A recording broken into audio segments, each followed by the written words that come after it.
Boa tarde, eu sou a Dulcineia e vou estar apresentando para vocês uma videoaula sobre a educação de jovens e adultos no contexto contemporâneo. Vamos começar falando um pouco aí o contexto histórico da EJA. Alfabetizar jovens e adultos não é um ato apenas de ensino e aprendizagem. É a construção de uma perspectiva de mudança. Nesse contexto, no início, época lá atrás da colonização do Brasil, as escolas existentes eram poucas para privilégio das classes média e alta. Famílias essas das quais os filhos possuíam um acompanhamento escolar ainda na infância, desde a infância, né? Para os jovens e os adultos não havia necessidade de alfabetização. As classes mais pobres, essas não tinham acesso a uma instrução escolar e quando acontecia era de forma irregular, informal. Os jesuítas ensinavam não somente para a transmissão dos conhecimentos científicos e escolares, mas também para a propagação da fé cristã. Onde a história da educação de jovens e adultos no Brasil, durante o período colonial, se consolidou de forma sistemática. Neste tempo, não se afirmou iniciativas governamentais significativas aí para a EJA. E os jesuítas, eles ensinavam ali, ao mesmo tempo que eles passavam os conhecimentos escolares e científicos, eles faziam ali a propagação da sua religião, né, do catolicismo da época. Um dos defensores da educação de jovens e adultos e da escola foi grande percussor em prol da alfabetização de jovens e adultos, foi o Paulo Freire. Ele sempre lutou pelo fim da educação elitista. Freire defendia e tinha como objetivo aí uma educação democrática e libertadora. Ele parte da realidade e da vivência dos estudantes. Prosseguindo aqui, ainda é muito recente a história da educação de jovens e adultos. Durante alguns anos, as escolas noturnas eram a única forma de alfabetizá-los, após um longo e árduo dia de trabalho. E muitas dessas escolas, na verdade, eram grupos informais, né? Onde eram poucos que já dominavam o ato de ler e de escrever e eu transmitiria a outras pessoas. Com isso, no começo lá do século XX, com o desenvolvimento industrial, é possível perceber-se uma lenta valorização da escola EJA, né? Em meio aí ao processo de industrialização, chegou a necessidade de se ter a mão de obra especializada. Logo então, criou-se escolas para capacitar os jovens e os adultos. Devido às indústrias nos centros urbanos, a população da zona rural migrou para a cidade na busca aí de uma melhor qualidade de vida. E ao chegarem nos centros urbanos, surgia-se a necessidade de alfabetizar os trabalhadores. E isso veio a contribuir para a criação destas escolas para adolescentes e adultos. É isso aí, com a industrialização, né? Com o aumento aí dos centros urbanos, dos comércios, teve-se a necessidade de ter pessoas especializadas para se trabalhar nessas empresas, né, nessas indústrias. Vinha muita gente da zona rural em busca de uma melhor qualidade de vida. Isso facilitou, isso ajudou a surgir mais escolas do EJA para poder estar formando aí esses adolescentes e adultos, né? Formação mais para o trabalho. Logo mais, também com a necessidade de aumentar o eleitorado, favoreceu o aumento da escola EJA também, uma vez que o voto era somente para homens e alfabetizados. O ensino supletivo foi implantado através da Lei Diretrizes e Bases da Educação, a LBD 5692 de 71. Nesta lei, um capítulo foi colocado aí especificamente para o EJA, né? No ano de 1974, o MEC propôs aí a implementação do SES, que são os Centros de Estudos Supletivos, dos quais tinham influências tecnistas devido à situação política do país naquele exato momento, né? Naquela época.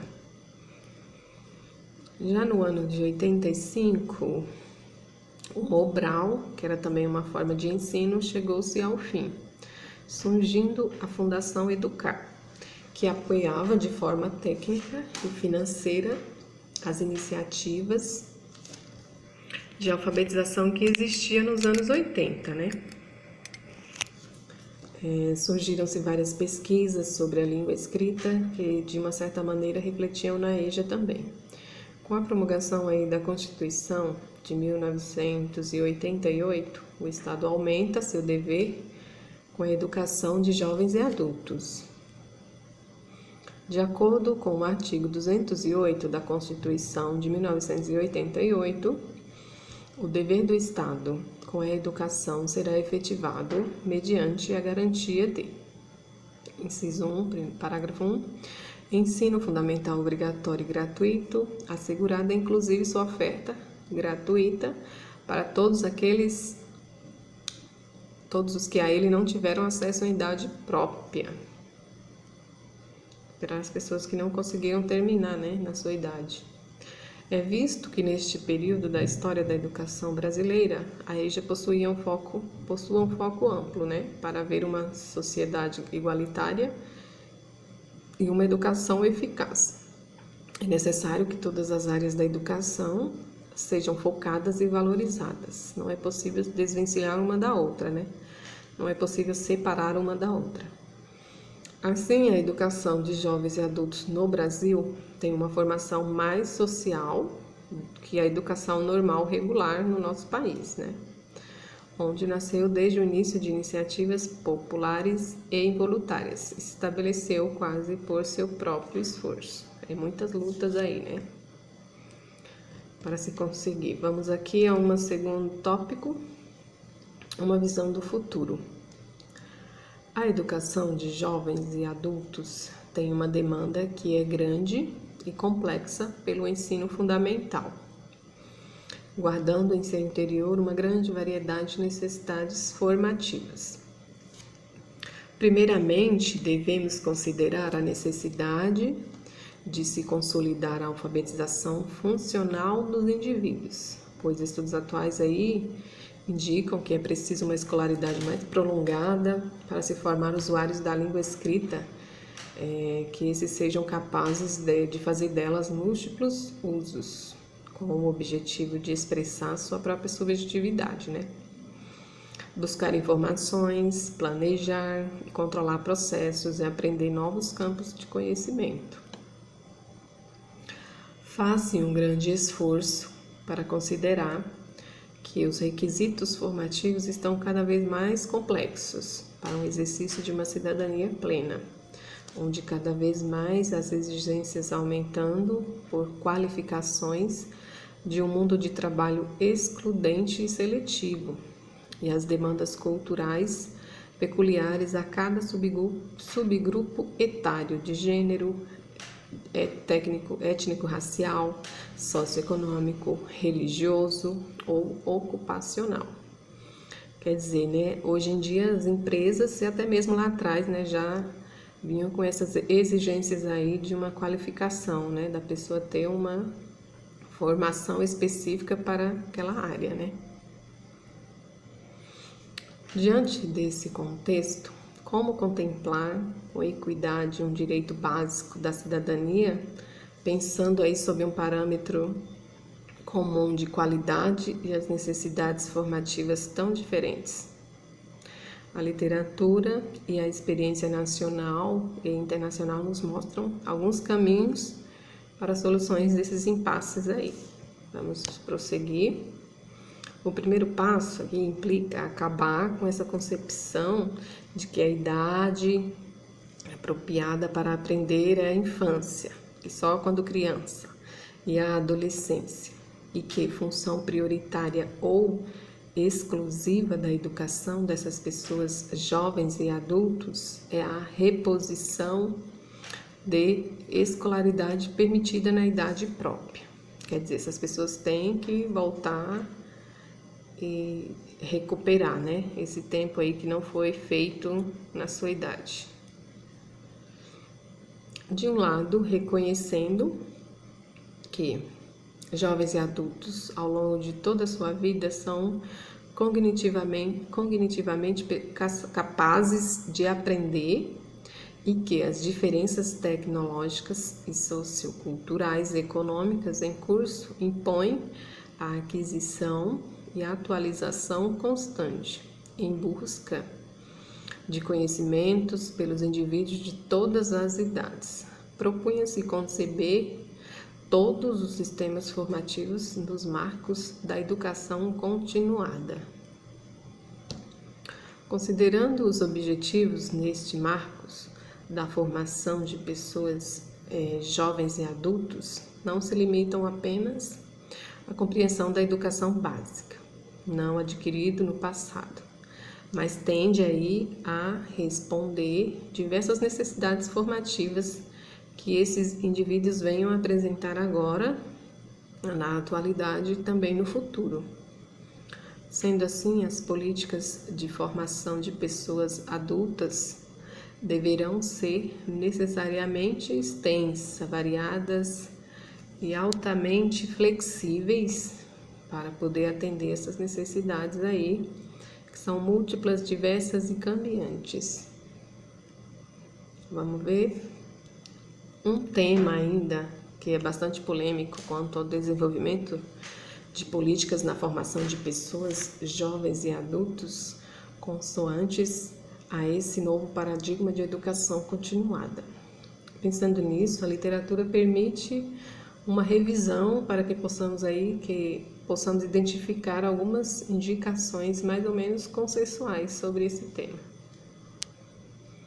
A primeira dela está relacionada a admitir o direito dessas pessoas, desses indivíduos, delimitarem com autonomia suas próprias biografias formativas. Na segunda, as agências formadoras são orientadas a modificar a forma de planejamento, levando-as a realizar uma rodada da oferta para a demanda, ou seja, deixar de oferecer a oferta educativa partindo de padrões únicos, quase sempre referidos ao parâmetro da educação escolar de crianças e adolescentes, e passando a concebê-la partindo de diversidades concretas existentes nos mais variados segmentos sociais. Vamos ver. A terceira implica reconhecer o trabalho e as empresas, os meios de comunicação, as organizações comunitárias, os equipamentos públicos de saúde, cultura, lazer e esportes, como instrução e espaço sociais que têm potencial formativo, e não somente as escolas, reconhecendo a particularidade do conhecimento adquirido por meios extracurriculares, aproveitando ao máximo esse potencial. Quer dizer, esses lugares, essas instituições são grandes potenciais de formação aí que podem ser aproveitados também. No período mais recente, várias vertentes de pensamento pedagógico começaram a postular que as necessidades formativas das novas gerações exigem agregar àquela base curricular tradicional temas emergentes de cultura contemporânea. Vamos aqui a um segundo subtópico: ensino e aprendizagem, paradigmas e concepções que norteiam a educação de jovens e adultos. Vamos lá. É importante refletir a ação pedagógica da EJA sobre os paradigmas e concepções de educação que embasam e as suas singularidades nessa modalidade que é direcionar aos públicos jovens e adultos, analisando ainda que os docentes carregam suas próprias concepções de ensino e de aprendizagem, somadas aos saberes que aprenderam ao longo de sua formação inicial e continuada. Os professores da EJA ensinam e indicam saídas para as dificuldades de aprendizagem que os alunos apresentam, surgindo novos conhecimentos, e caminham amparados nas convicções adquiridas de seus aprendizados sobre ensino e aprendizagem. O professor da EJA pode contribuir para as aprendizagens por meio de um simples e inicial ato. No início de sua trajetória, eles não se antecipando que alguns alunos nunca vão conseguir acompanhar, escolhendo dentro da turma os que terão um bom aproveitamento na frente das primeiras impressões.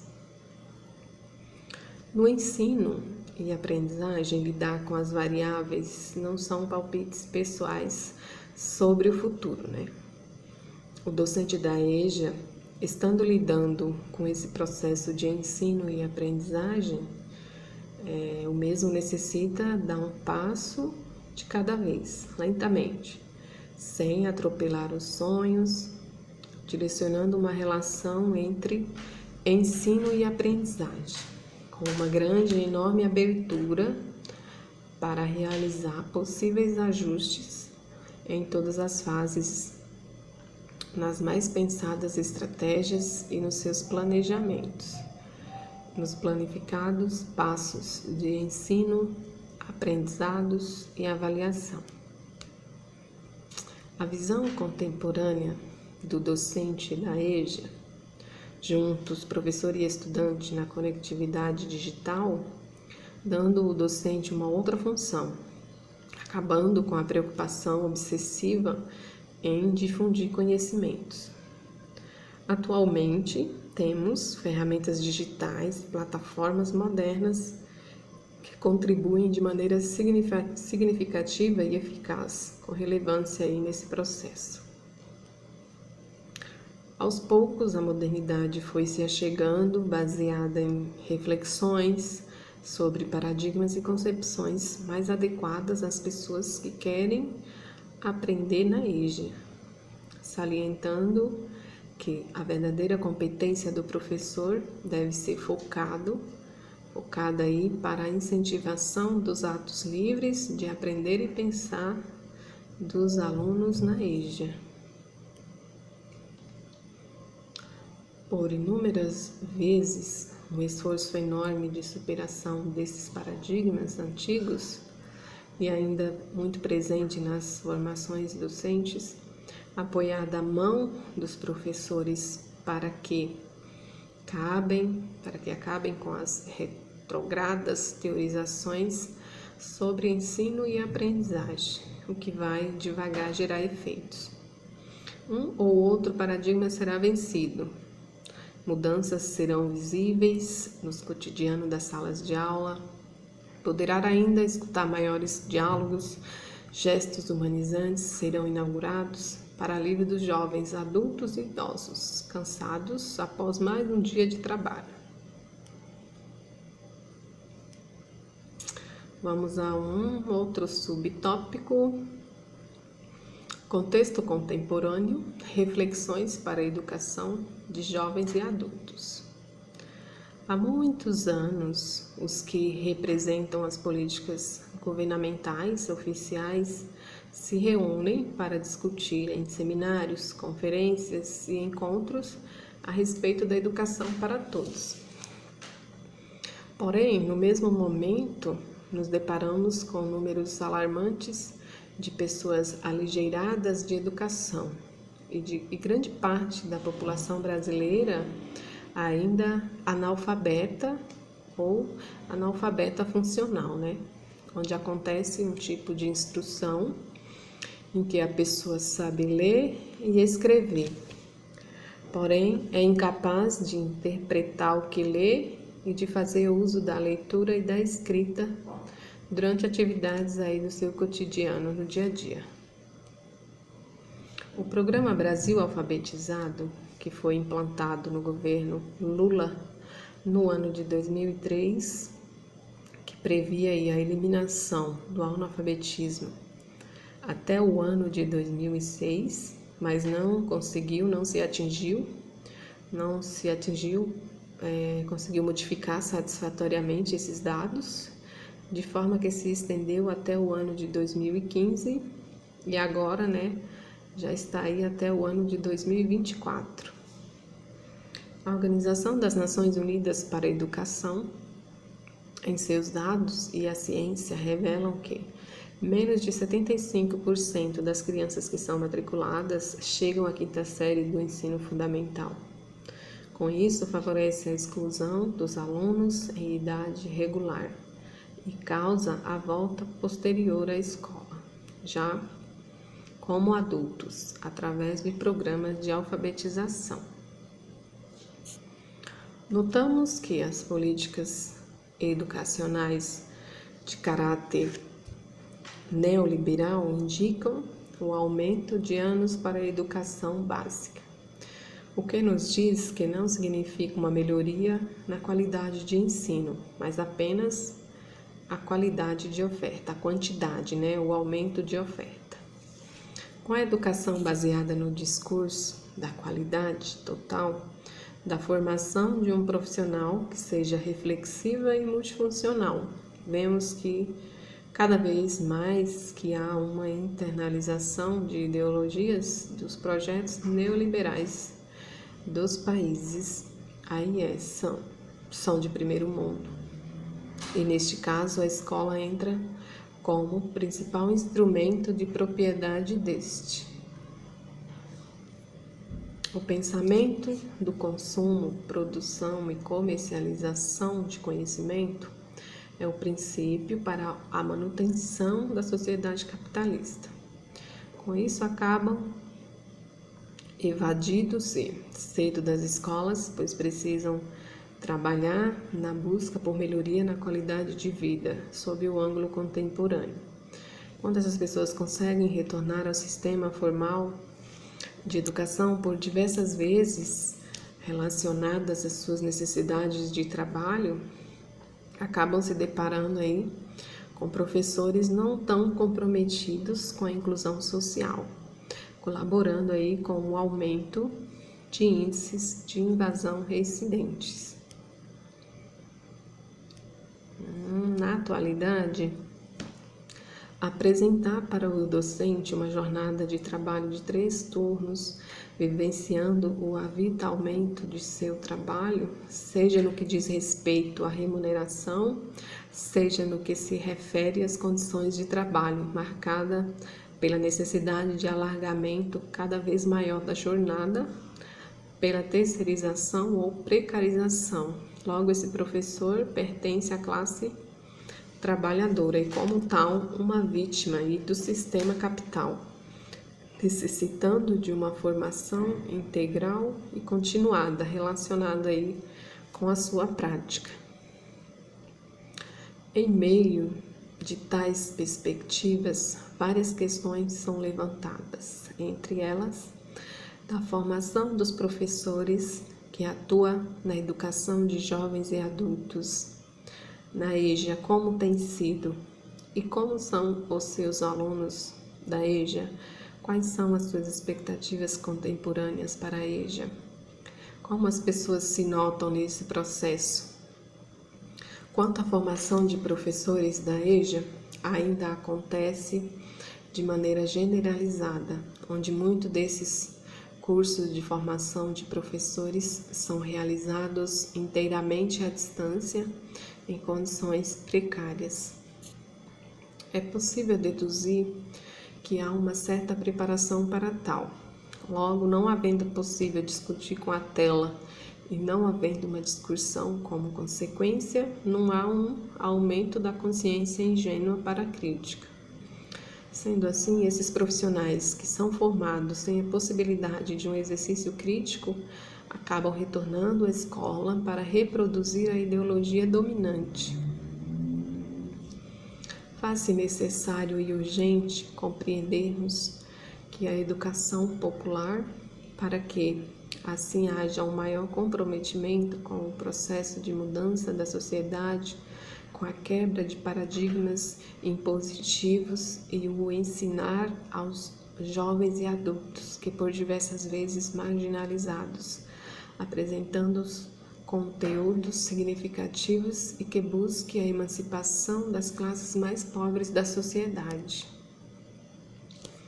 Os professores precisam ser formados para exercer como intelectuais, mediadores e transformadores, sendo necessário, para tal, que os mesmos compreendam as relações de poder estabelecidas pelos que governam e busque, junto com as classes menos favorecidas, a superação dos preconceitos e predisposições existentes que estão fixadas ao longo dos anos. Portanto, para o sucesso desse processo e para que ele aconteça, faz-se necessário que o professor dê um sentido diferente à sua prática pedagógica, identificando e espalhando suas experiências para a construção de cidadãos, sendo um mediador de saberes no processo de humanização. Em particular, no caso da EJA, todos os aspectos falados anteriormente devem ser aumentados de preconceitos, descasos e clichês, que contribuem para uma formação ainda mais frágil. A educação de jovens e adultos não é apenas um direito para quem não concluiu o ensino básico. É mais do que alfabetizar. A EJA é uma das pessoas, independente da idade, a oportunidade de desenvolver seu potencial. Quer dizer, a EJA favorece essas pessoas desenvolver seu potencial e tornar mais próximo da realidade da sociedade, os valores de igualdade e liberdade. Vamos falar um pouco dos estudantes da EJA. Estudantes da EJA, vamos lá? Para começarmos a falar um pouco sobre os estudantes, os alunos, vamos responder alguns questionamentos sobre os mesmos. Quem são? Quais são as suas expectativas? O que os levaram a abandonar o ensino regular? E por que a EJA? Para entendermos os alunos da EJA, precisamos responder essas principais perguntas, porém não são as únicas, onde os educadores, com vários questionamentos sobre a sua volta à escola e a sua apropriação de conhecimentos. Agora vamos começar a responder os questionários. Vamos lá. Os estudantes da EJA são aqueles que não tiveram a oportunidade e a possibilidade de terminar os estudos no seu tempo normal, onde os mesmos vêm agora buscar sua entrada nesta sociedade que por vezes é compreendida como falsa erudita, onde o mercado capital procura pessoas com graus de letramento aí cada vez maiores. Mas quem afirma que esses alunos não são letrados? Ninguém ou o mercado? Imaginamos que todo ser social, que ele tem seu nível de letramento individual, uma vez que devemos levar em conta o letramento fora da escola também.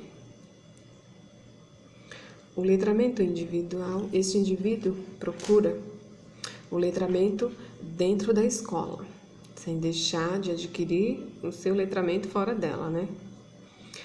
Alunos esses que um dia receberam uma educação bancária, sem respeito a uma transferência mútua de conhecimentos. Os conteúdos eram depositados em cada um. Na concepção de Paulo Freire, foi muito criticada, principalmente em seu livro Pedagogia do Oprimido, onde o mesmo relata como esses estudantes receberam essa opressão vinda de opressores que não são os professores, mas todo o sistema educativo. Eram tratados com preconceitos os educandos da educação popular. E até os dias atuais ainda existe esse preconceito, mesmo que em insignificantes quantidades. Por aqueles que ainda resistem em oprimir aqueles que não merecem ser oprimidos. Diante disso, o novo conceito de educação libertadora por Paulo Freire diz que os conhecimentos adquiridos por todos os educandos devem ser sempre considerados, pois somente se conhece o que é bom quando se conhece o que é ruim. É verdade? Em meio a tudo isso, as perspectivas desses educandos parecem no momento em que desejam adquirir novos conhecimentos, buscando estar sempre atualizando-se cada vez mais para assim passar por cima e se libertar de um sistema onde os opressores oprimem e oprimidos são sofridos. Porém, vale ressaltar ainda que não adiantará uma muda transferência de conhecimentos sem que as diversas experiências sejam respeitadas entre ambas as partes, né?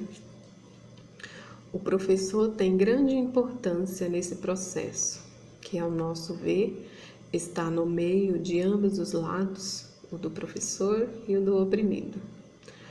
Peça fundamental, sendo esse profissional que tem o dever de transmitir e respeitar esses conhecimentos e transferências, erradicando todo e qualquer tipo de preconceito que possa vir a existir nesse meio. Vamos falar agora um pouco do professor. O professor, como um alfabetizador, não deve ofertar somente o sistema de linguagem e fazer o aluno, que é um ser autônomo dessa linguagem e da escrita. O educador é o facilitador, libertando esse estudante para a vida. O aluno da EJA ele é considerado como um ser já com a sua vida toda praticamente concluída, faltando apenas a liberdade, da qual o professor tem a missão de lhe transmitir mediante a transferência e o compartilhamento dos mais diversos tipos de conhecimentos. Salientando sempre que o ato de ensinar não é só o método de transferência de conhecimentos, mas também de respeitar e considerar os conhecimentos prévios já adquiridos por seus estudantes, somados aí às suas experiências já existentes, com as que os próprios professores irá transferir, o que consideramos uma valiosa troca de saberes nesse processo. Logo, esse ato de transferir conhecimento ultrapassa o de ensinar, de aprender e ainda mais além de fazer. Passar tais conhecimentos exige necessidades exemplares de respeito e de conhecimento por parte do professor, que por diversas vezes não se acha em livros ou adquirido aí nas faculdades. Diante desse contexto, depende dos educadores fazerem valer sua inteligência e usarem com sabedoria e discernimento para conseguir enxergar a real necessidade de cada aluno e de cada turma, e assim conseguir caminhar junto com seus alunos, juntos em uma caminhada repleta de conhecimentos e boas experiências, que todos levarão consigo para as suas vidas. O educador deve estar sempre refletindo, primeiramente sobre si e sobre sua prática, de forma crítica, para saber qual metodologia seguir a fim de ter clareza ao embasar sua prática, em busca de formar cidadãos críticos e autônomos perante a sociedade. Com a formação continuada desses docentes, além das exigências formais, é importante para fazê-los competentes em meio à sua prática pedagógica e dando as condições necessárias para se engajarem na construção do projeto político pedagógico, valorizando aí a riqueza cultural de seus estudantes, levando em conta a sua realidade e as expectativas da EJA, sendo mediadores do conhecimento formal e informal, chegando ao final com enriquecimento de seus componentes curriculares de ensino.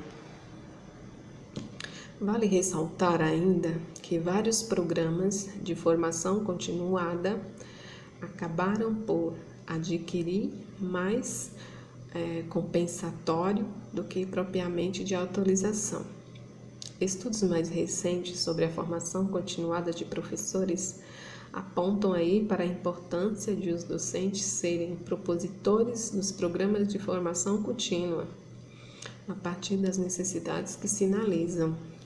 Em um processo de formação continuada do aprender a profissão de professor, não como mero resultado de uma aquisição acumulativa de informação, mas como um trabalho de seleção, organização e interpretação da informação. Hoje em dia, a EJA pega para si a missão reparadora, no momento em que busca resgatar esse adulto que não teve a possibilidade de aprender a ler na época certa, e principalmente quando se compromete em diminuir o número de analfabetos ou pessoas sem o ensino completo, oferecendo ainda a capacitação para o trabalho em muitos casos, pretendendo com isso devolver o sentimento de dignidade a estas pessoas que na maioria dos casos não sabem ler, somente colaboram com seu trabalho e seu conhecimento de mundo para o crescimento da sociedade. Políticas públicas da EJA, vamos ver agora. As políticas públicas para essas pessoas não são novas. As políticas públicas para essas pessoas são novas.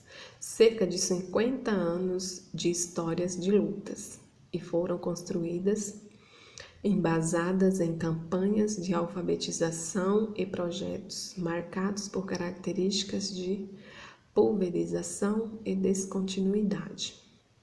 As diretrizes curriculares nacionais para a EJA notam que a exclusão social tão significativa no Brasil é acentuada pela defasagem educacional que foram submetidos muitos brasileiros, sendo negado seu direito de participação ativa no exercício pleno da cidadania e de integração à vida produtiva, de forma mais efetiva, com seus direitos garantidos legalmente.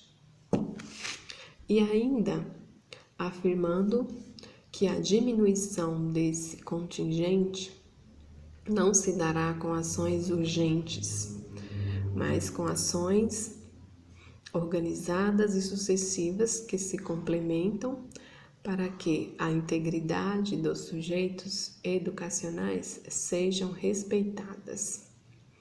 Reconhecer que jovens e adultos vivem o seu tempo de direito à educação, que, infelizmente, ainda não foi completamente legitimado pela sociedade e pelo poder público, e tendo seu campo específico de produção do conhecimento, uma sociedade que provém de diversas culturas, variadas culturas, onde a escola é o local por perfeição, onde acontece a aprendizagem em busca da ampliação de sua atuação social e profissional. Ela reúne em um mesmo lugar pessoas de contextos e pensamentos diferentes, promovendo diálogos e interações de criatividade e de construções de saberes aí que são necessários que a dinâmica de mundo, a compreensão mais afinada vai ajustando para uma efetiva participação. Uma vez que o espaço escolar é um dos mais importantes e principais instituições que tem por premissas conceder momentos de reflexão sobre essa sociedade em que se buscam novas maneiras de estar e agir.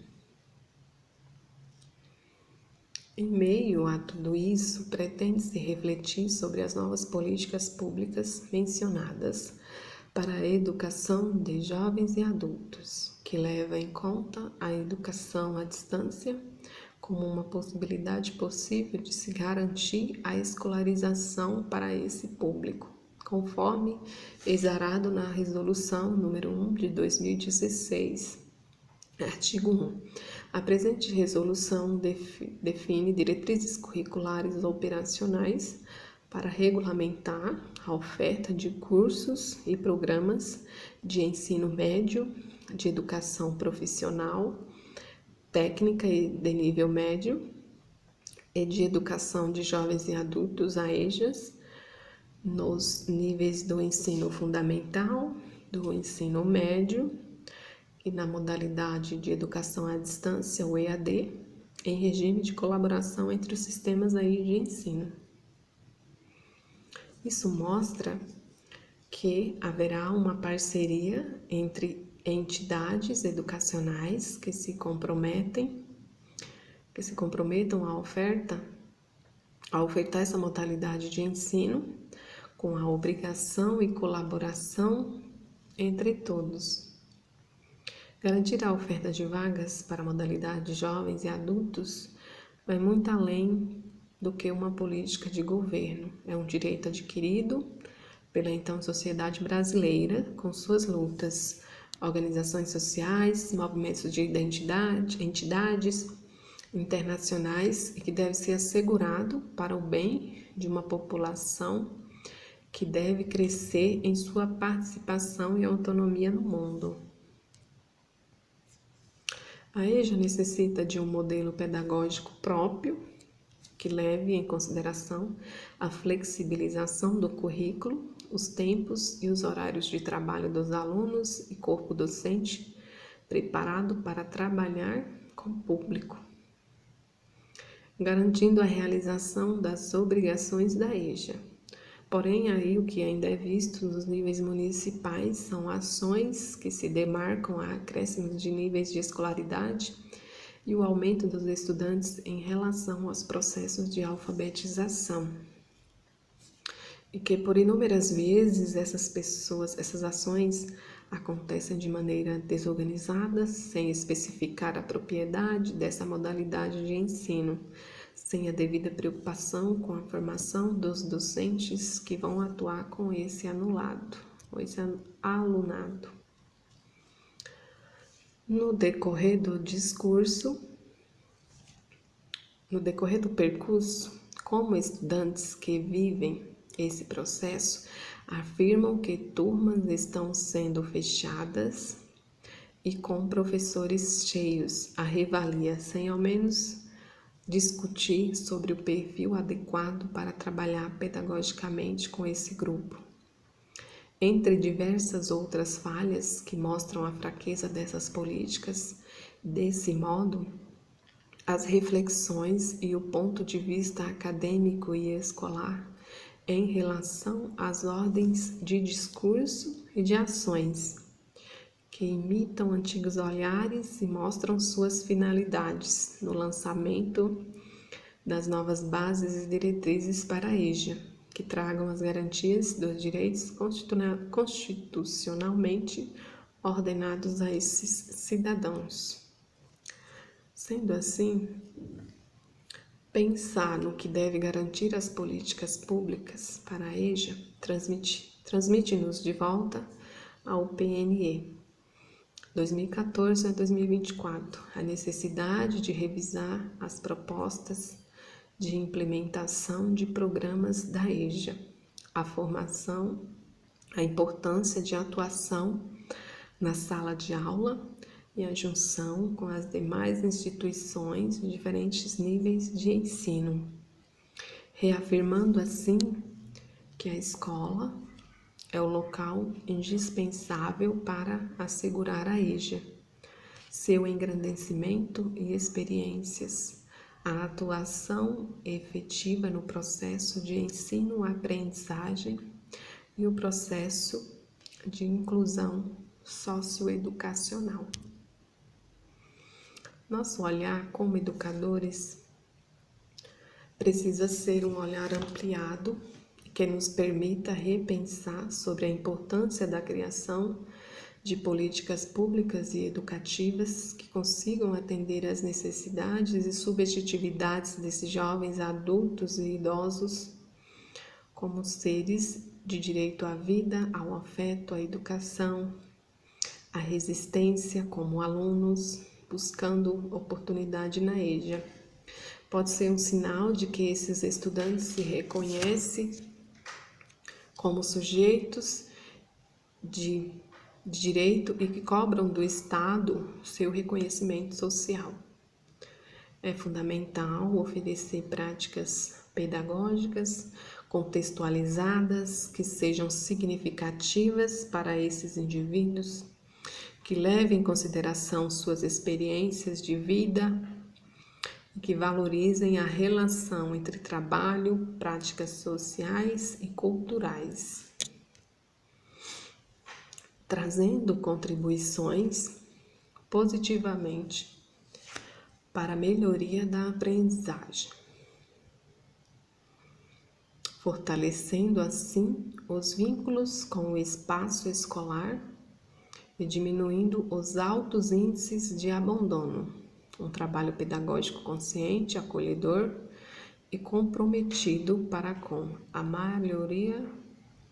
melhoria da aprendizagem desses alunos, atendendo às necessidades enfrentadas por eles nas suas relações sociais, que certamente são as razões que os motivam a buscar a escola e a retomada dos estudos. Poderá contribuir efetivamente para uma mudança nos índices de analfabetismo, que tanto limitam os direitos e interferem no pleno exercício da cidadania para uma parcela significativa da população.